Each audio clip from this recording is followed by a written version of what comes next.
La gracia de nuestro Señor Jesucristo sea con cada uno de ustedes en este domingo 10 de mayo del año 2020. En esta ocasión quiero compartir con todos una reflexión a la que puse como título en forma de interrogación: ¿un enemigo invisible? Esas son las palabras, o por lo menos algunas de las palabras o de los términos concretamente que usó el presidente de nuestro país, de la República Argentina, el doctor Alberto Fernández, para hacer referencia al COVID-19, al más comúnmente denominado coronavirus, que ha ocasionado una pandemia de proporciones mundiales. Y si hablamos de enemigo, hablamos de un enemigo entraña una lucha, un conflicto, una guerra, un enfrentamiento bélico. Y Dios en esta semana me ha hablado en especial manera a raíz de la situación familiar, a partir de la historia que encontramos en el segundo libro de Crónicas, capítulo 20, donde hay un conflicto, donde hay un enfrentamiento y donde el pueblo de Dios verdaderamente tiene un enemigo y un poderoso enemigo. Así que vamos a ir leyendo y extrayendo de allí, de esta historia tan emocionante de las Escrituras, tan épica, algunas enseñanzas que también son útiles para otros enemigos, ya sea para el COVID-19, ya sea para otros enfrentamientos donde el enemigo puede ser invisible, como esta enfermedad, este virus, o puede ser también otro tipo de enfrentamientos que tenemos. Dice allí,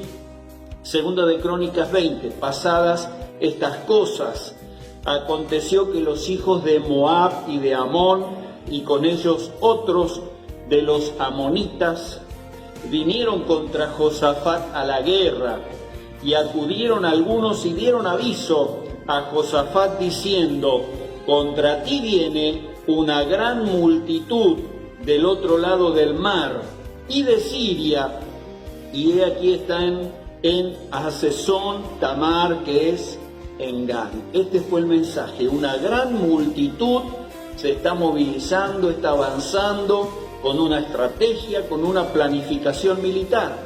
Inmediatamente en el verso 3 encontramos la reacción del rey. Dice: entonces el rey tuvo temor, y Josafat humilló su rostro para consultar a Dios, al Señor, a Jehová, e hizo pregonar ayuno a todo el pueblo de Judá. Encontramos algo negativo, que es el temor, pero el rey supo canalizar ese temor de una manera positiva, porque ese temor lo llevó a humildemente presentarse delante de Dios. Y no solamente el verso 4, se reunió todo el pueblo de Judá para pedir socorro al Señor. Y también de todas las ciudades de Judá vinieron a pedir ayuda a Jehová.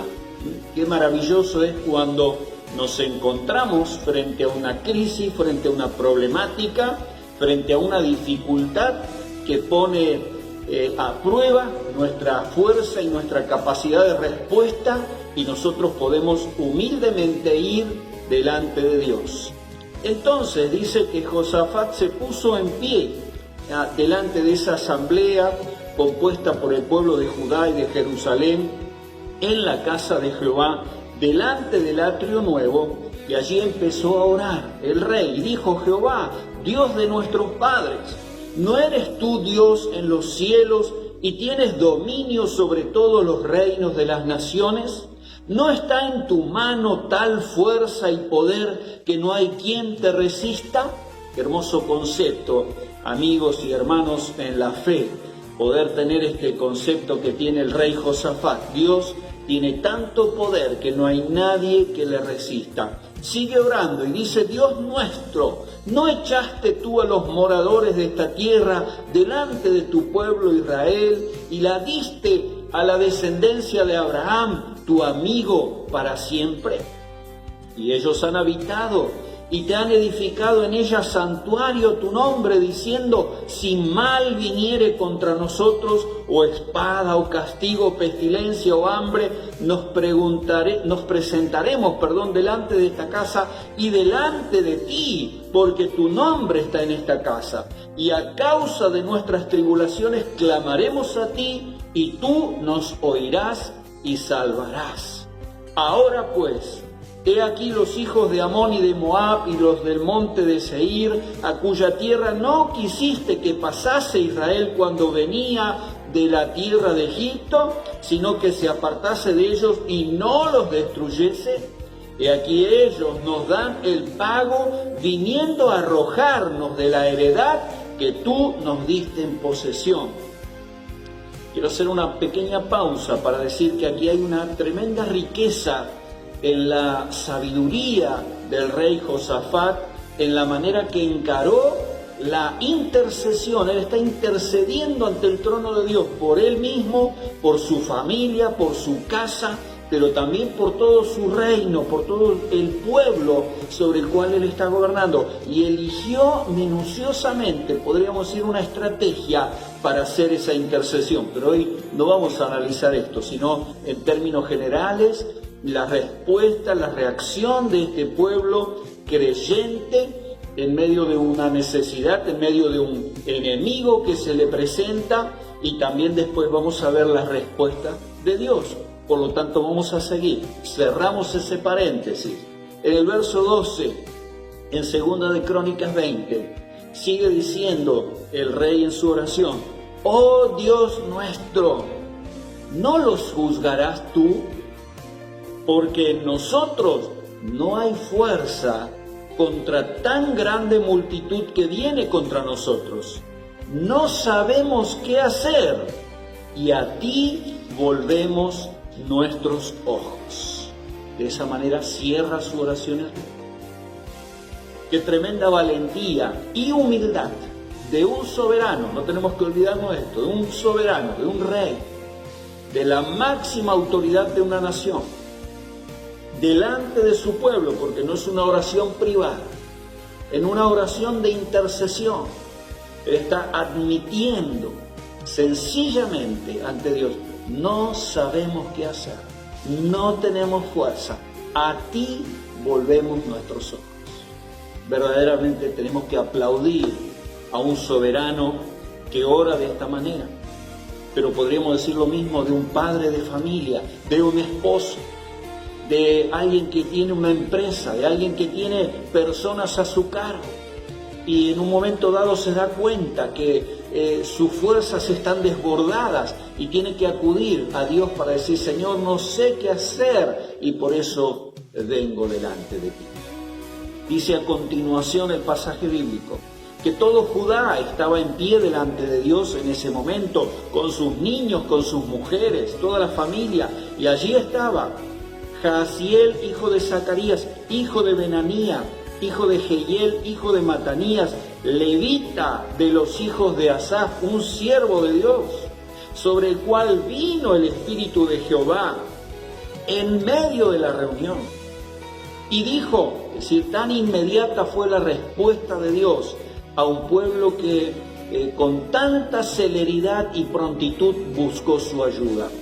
Y el mensaje fue, oíd, Judá todo, y vosotros moradores de Jerusalén, y tú rey Josafat, Jehová os dice así, no temáis, ni os amedrentéis delante de esta multitud tan grande, porque no es vuestra la guerra, sino de Dios.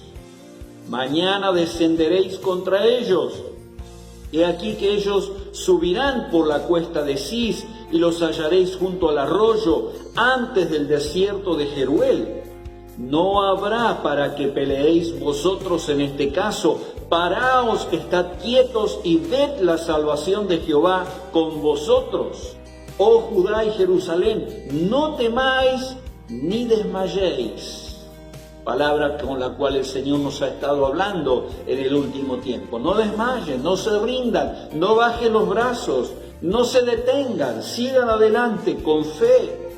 Salid mañana contra ellos, porque Jehová estará con vosotros. Ese fue el mensaje, esa fue la respuesta a un pueblo que estaba clamando, poniéndose el propio rey al frente de ese clamor. Entonces, oída esta respuesta de Dios, el rey Josafat se inclinó rostro a tierra, se humilló, se postró delante de la presencia de Dios, y lo hizo lo mismo Judá, y los moradores de Jerusalén se postraron delante del Señor y adoraron a Dios, con tan solo haber oído la respuesta de Dios. Pero todavía no había pasado nada, el enemigo seguía y el peligro, la amenaza, estaba todo igual. Sin embargo, ellos ya empezaron a disfrutar en su ser, en su fuero interior, que Dios estaba con ellos y que Dios iba a intervenir a favor de ellos. Se levantaron a continuación, dice, los levitas de los hijos de Coat y de los hijos de Coré para alabar a Jehová, el Dios de Israel, con fuerte y alta voz. Y cuando se levantaron por la mañana, salieron al desierto de Tecoa, y mientras ellos salían en obediencia a la palabra de Dios, Josafat, estando en pie, dijo: oídme, Judá y moradores de Jerusalén. Miren qué palabra les dijo el rey: creed en Jehová vuestro Dios y estaréis seguros. Creed a sus profetas y seréis prosperados. Me gusta mucho una alabanza, una hermosa alabanza del hermano Marcos Yaroide, que dice: mi trabajo es creer. Y dice que Dios no improvisa, dice la letra de esa alabanza. Dios tiene un plan.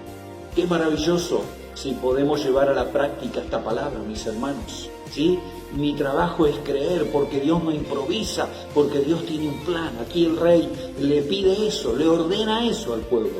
Cuando, dice seguidamente, ha habido consejo con el pueblo, puso a algunos que cantasen y alabasen a Dios, vestidos con ornamentos sagrados, mientras salía la gente armada y decía: glorificad al Señor, porque su misericordia es para siempre. Y cuando comenzaron a cantar cantos de alabanza, termino allí la lectura, Dios irrumpió. Note esta combinación. Cuando comenzaron a entonar cantos de alabanza, cuando empezaron a dar, como decía al final del verso 21, la gloria a Dios y a proclamar misericordia para el pueblo de Dios, Dios se sintió glorificado, Dios intervino a favor de su pueblo, irrumpió en ese escenario para darle una contundente victoria a su pueblo, porque los enemigos empezaron a atacarse unos a otros entre ellos y se mataron unos a otros, de modo que el verso 24 dice: y luego que vino Judá a la torre del desierto, miraron hacia la multitud y aquí yacían ellos en tierra muertos, pues ninguno había escapado. Qué contundente victoria, hermanos. Nuestro trabajo es creer, nuestro trabajo es tener fe, nuestro trabajo, hermanos y hermanas, amigos y amigas, es confiar, es depender de Dios, es poder ser tan humildes y también tan sinceros delante de Dios para decir: Señor, no tenemos fuerza, no tenemos ni la menor idea qué es lo que tenemos que hacer, no sabemos qué hacer. Tenemos que ser también tan sinceros y tan francos delante de Dios para decir: volvemos nuestros ojos a ti, acudimos a ti. Dice la palabra de Dios en la epístola a los Hebreos que tenemos que acercarnos confiadamente al trono de la gracia para hallar el oportuno socorro. Pero también quiero citar dos porciones más, muy breves. Una está en Romanos capítulo 10, versículo 11, donde dice: todo aquel que en él creyere no será avergonzado. Así que te animo a creer, te animo a confiar, te animo a poner a Dios en primer lugar en tu vida. El propio Jesús dijo así, dijo el Señor: si puedes creer, al que cree, todo le es posible. San Marcos capítulo 9, verso 23. Todo es posible. Señor, no tengo qué hacer. Señor, en ti confío. Señor, no sé qué hacer. No tengo fuerzas. Es la mejor oración que puedes hacer Y si tu situación es urgente, con más razón, aquí había algo urgente y Dios, que nunca llega tarde, respondió a ese pueblo que acudió a Él con fe y le dio una gran victoria. Que Dios te bendiga también en este tiempo de prueba y puedas experimentar a ese mismo Dios todopoderoso, a ese Dios misericordioso y a ese Dios bueno. Amén.